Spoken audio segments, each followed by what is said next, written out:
By the way, Lady Charity was fortunate that it was Neville who had happened upon her and not one of the other guests.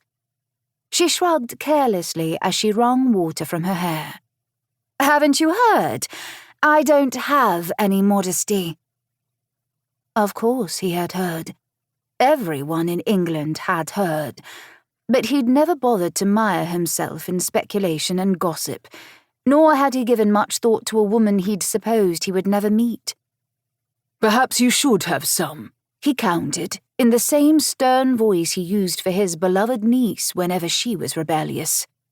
Which, unfortunately for Neville, was frequently.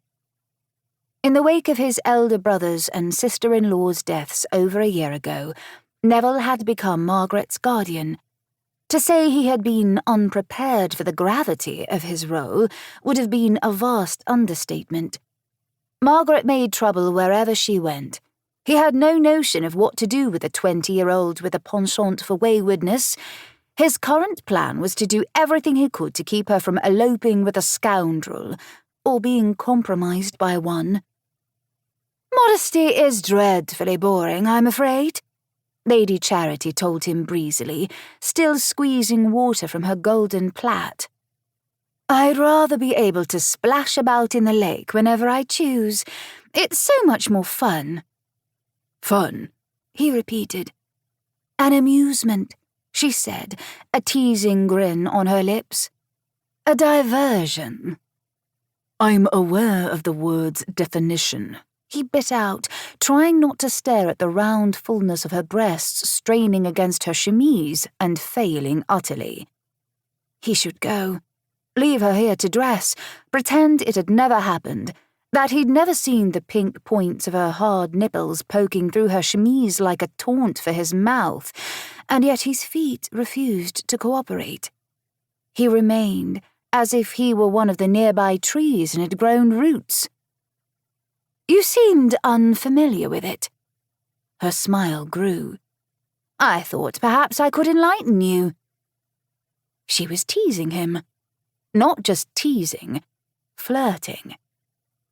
She released her braid and her hands moved to her chemise, grasping the wet fabric. Surely she didn't intend to remove it. His neck went hot. "Stop at once, madam." She didn't. The hem of her chemise lifted, revealing her calves, then her knees. By God! She was going to take it off entirely. He didn't want her to do so, and yet he also very badly did. But then she paused, gathering the skirt of her undergarment, twisting it, and wringing it out the same way she had her hair. He could breathe again, but his cock was hard and insistent in his trousers. Inconvenient desire burned through him, desire he had no business feeling for the maddening Lady Charity manners. "What did you think I was going to do?" she asked him with a conspiratorial air. "Take it off?" Yes, he had. Because he was having thoughts he distinctly should not be having for this outrageous hoyden. He had to think of Margaret, for heaven's sake. Her reputation would suffer should he cause any sort of scandal. And after losing both her parents, Margaret deserved happiness. She deserved a fine husband, one she'd never find if Neville surrendered to his base instincts and kissed a nearly nude Lady Charity manners, because he wouldn't want to stop at kissing. More warmth crawled up his neck, his ears going hot. "What part of England has the most dogs?" he blurted. Oh, lovely.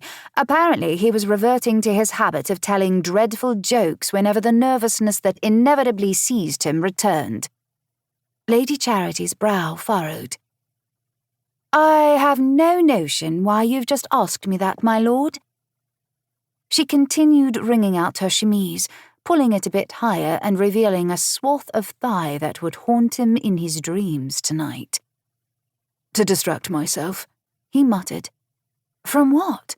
"From your unfortunate state of dishabille, Lady Charity," Neville clarified rigidly. Oh. Her full lips